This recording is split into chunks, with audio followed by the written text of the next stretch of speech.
Les 4 Fantastiques ou les Fantastic Four, qu'est-ce que l'on dit? Franchement, le terme anglais est beaucoup trop classe, mais en même temps, le terme français est là depuis 1961 dans les comics. Donc, les deux se valent vraiment. Bonjour à toutes et à tous, on m'appelle Steven. J'avais envie de revenir aujourd'hui sur une déclaration de Kevin Feige qui a l'air, vous allez voir pourquoi je dis a l'air, de vouloir dire que le film qui sortira donc en 2024 ne sera pas une origin story. Et donc, ça laisse présager énormément de théories quant à ce qu'ils ont fait dans le passé du MCU, parce que ils peuvent exister du coup sans qu'on en ait conscience, et ce qu'ils vont faire plus tard.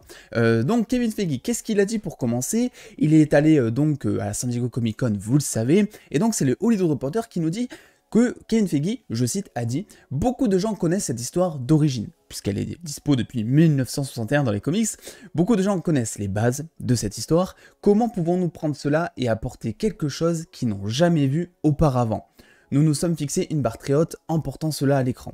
Donc, ça veut pas dire, les gars, c'est pas une origin story, mais il a l'air de dire que ce ne sera pas une origin story. Et donc, ça évoque plein de choses, puisque c'est vrai, n'empêche, il a raison, on a eu un premier film fantastique en 2005, pour se retrouver 10 ans plus tard avec un reboot qui, voilà, n'avait toujours pas convaincu la moyenne, on va dire, et là on arrive presque encore 10 ans plus tard, en 2024, avec les 4 Fantastiques ou les Fantastic Four, et en fait, quand on réfléchit bien, c'est exactement ce qui se passe, ce qu'il veut faire avec Spider-Man. On a vu un premier film en 2002, avec presque 10 ans plus tard, une nouvelle origin story avec The Amazing Spider-Man, pour se retrouver évidemment, avec Civil War, qui est donc sorti quelques années après en 2016, et avec un Spider-Man de nouvelle génération, qui a sauté, en fait, toute son origin story.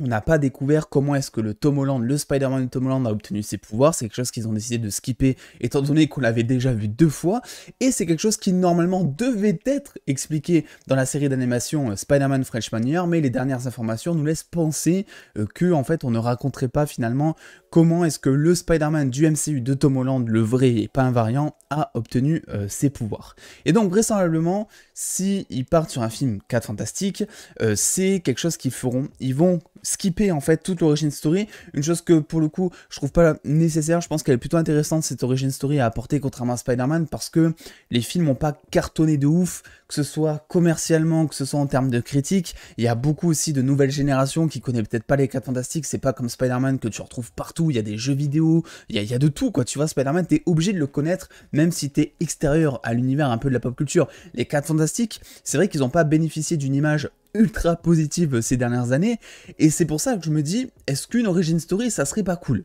Mais ok, disons que ce n'est pas une origin story, donc, et disons qu'on va continuer à développer les 4 Fantastiques, et en partant du constat en fait que ils ont déjà vécu, qu'ils ont peut-être une famille, enfin bref, que tout est déjà conçu, qu'ils ont déjà obtenu leur pouvoir.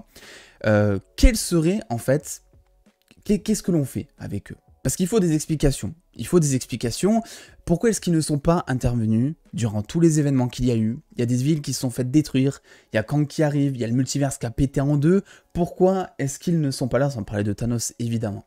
Il y a beaucoup de théories par rapport à ça.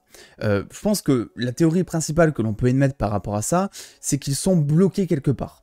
Et c'est pas du tout ce qui manque. Dans les comics, les 4 Fantastiques ils sont liés de près notamment à la zone négative, et dans le MCU, on a plein de trucs comme ça. On a notamment la dimension noire qui revient dans Doctor Strange in the Multiverse of Madness, comme par hasard la dimension noire qui revient à cause, entre guillemets, d'une incursion, enfin c'est pas vraiment à cause, mais c'est Cléa qui explique qu'il y a une incursion via Doctor Strange, on va dans la dimension noire.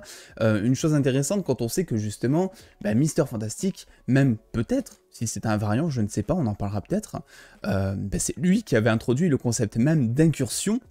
Donc peut-être que on se retrouverait, je sais pas, peut-être qu'il se retrouve, je sais pas, dans la dimension noire, peut-être que c'est un lien que l'on peut émettre ici. On a aussi, bien évidemment, la dimension Nour, oui c'est ça, dans Miss Marvel, qui n'a pas été si développée que ça, on connaît pas encore l'ampleur de ses secrets. Ça pourrait être un bon moyen de développer quelque chose, disant qu'ils sont coincés là-bas, nous permettant de visiter peut-être la dimension, ou encore même, j'ai envie de dire, celle de Shang-Chi. Shang-Chi aussi, dont on n'a pas trop de nouvelles. On sait qu'il y a une dimension, on sait qu'il y a une espèce de zone de ténèbres qu'on n'a pas tellement exploitée. elle sera probablement exploitée plus tard, ça peut aussi être quelque chose, sans oublier bien évidemment, et c'est le principal, le royaume quantique, où voilà, on sait qu'il y a bien évidemment Kang qui va arriver, le royaume quantique va prendre de plus en plus de place à cause de Kang et à cause de MODOK, bien évidemment, parce que, voilà, je sais plus qui avait dit ça pendant le San Diego Comic Con, mais il y a quelqu'un de l'équipe de production qui a dit tout simplement que le royaume quantique serait beaucoup plus présent. Je pense qu'il n'avait pas besoin de le dire pour qu'on le sache, hein, parce que c'est un peu le but de Ant-Man 3 Quantumania, justement, c'est dans le titre. Mais quand bien même, tu te dis, ils peuvent être là.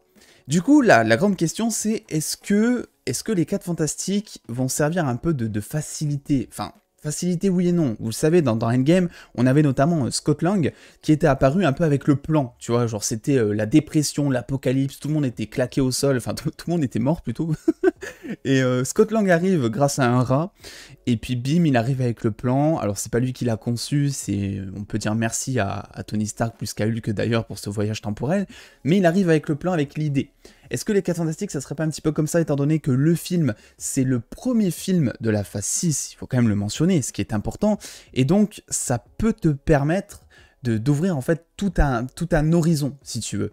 C'est quelque chose qui peut apporter de la nouveauté, et aussi de la science assez inédite. On le sait, les 4 Fantastiques sont des personnages assez friands de science, j'ai envie de dire. Et en plus, je sais pas, par exemple, imaginez si les 4 Fantastiques sont bloqués, imaginons, pendant 10 ans, dans notamment le royaume quantique. Un royaume où il y a des molécules jusque-là qui n'ont pas été découvertes, des principes de temps, d'univers, qui n'ont pas encore été exploités à 100%. Les 4 Fantastiques peuvent arriver, voilà, je sais pas, à la fin peut-être de Kang Dynasty, soyons fous, en disant, ok les gars, vous avez morflé avec Kang, mais nous on a un plan. On a un plan parce que on a vécu pendant je sais pas combien de temps dans cette dimension, et on a appris certains concepts, et on commence à comprendre un peu mieux tout ce principe de temps, d'univers. Voilà, Kang en est très friand, il voyage sur plusieurs timelines, etc., même dans les comics. Et donc, avant même de pouvoir le combattre, il va falloir déterminer son point faible et déterminer comment est-ce qu'il fonctionne, comment est-ce que son point fort fonctionne, comment est-ce qu'il va établir son plan et comment est-ce qu'il y arrive, techniquement parlant, je veux dire. Est-ce qu'il a une machine, est-ce qu'il a une ceinture, quelle équation il utilise. Ça, c'est une chose. Pour vaincre Kang, il va falloir déterminer le problème, si vous voulez. Et ça, pour moi, c'est quelque chose que les 4 Fantastiques peuvent faire. Du coup, il faut en revenir à ça, parce que vous savez, il y a tout un débat en disant, est-ce que, du coup, notamment Mr. Fantastic sera joué par Monsieur John Krasinski.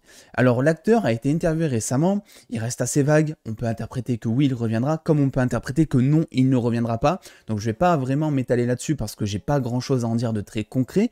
Par contre, ce qui est intéressant, c'est que effectivement, si notre interprétation donc de Kevin Feige est bonne, comme quoi il n'y aurait pas d'origin story, mais ça voudrait dire qu'on serait sur un Mr. Fantastic qui serait déjà un peu âgé, déjà, avec une famille potentiellement. Et franchement, dans Doctor Strange et Multiverse of Madness, physiquement, t'es sur un John Krasinski, t'es sur un Reed Richards qui, je sais pas, une bonne 45aine, on va dire, sur le personnage, qui t'explique qu'il a des enfants, qui t'explique qu'il a une femme. C'est le personnage parfait. Tu n'es même pas obligé, si tu ne veux pas raconter d'origin story, tu n'es même pas obligé de prendre un variant ou de prendre un acteur plus jeune pour jouer le rôle. Donc même là, si vous voulez, moi je me pousse à le dire, et peut-être que j'aurai tort, hein, vous le savez, ce n'est que théorie, mais peut-être qu'effectivement, John Krasinski restera pour ce rôle. Il est aimé de tous, il est aimé des fans, et moi je vous assure, je vois trop mal, en fait, moi c'était une des raisons. Moi je voyais trop mal Kevin Feige dire, vous voyez l'acteur John Krasinski que vous avez tant demandé pendant des années dans ce rôle et que vous avez eu dans Doctor Strange 2, eh bien il ne reviendra pas. Ça c'était la solution si jamais justement il faisait une origin story, parce que selon moi ça leur permettait de justifier ce changement d'acteur sans trop se prendre de shitstorm dans la gueule, on dira. Voilà, si tu changes l'acteur, mais que c'est pour la raison que c'est un personnage plus jeune qui a la vingtaine, etc., pour commenter son début, là, ça posera pas trop de soucis. Par contre, très honnêtement, les gars, s'ils nous font un film Fantastic Four, avec des personnages qui sont déjà bien ancrés depuis un moment, qui ont genre 45-50 ans, et qu'ils ne reprennent pas John Krasinski, mais qui prennent un acteur du même âge, là, je trouve ça beaucoup plus compliqué, on va dire, à pardonner. on va dire, même si bon, ça, il n'y a pas mort d'homme ou quoi, si jamais ils prennent un autre acteur. Mais vous le savez, il y a certains fans, direct, changement d'acteur, etc., ça va être limite pris en fait comme un reboot, si vous voulez.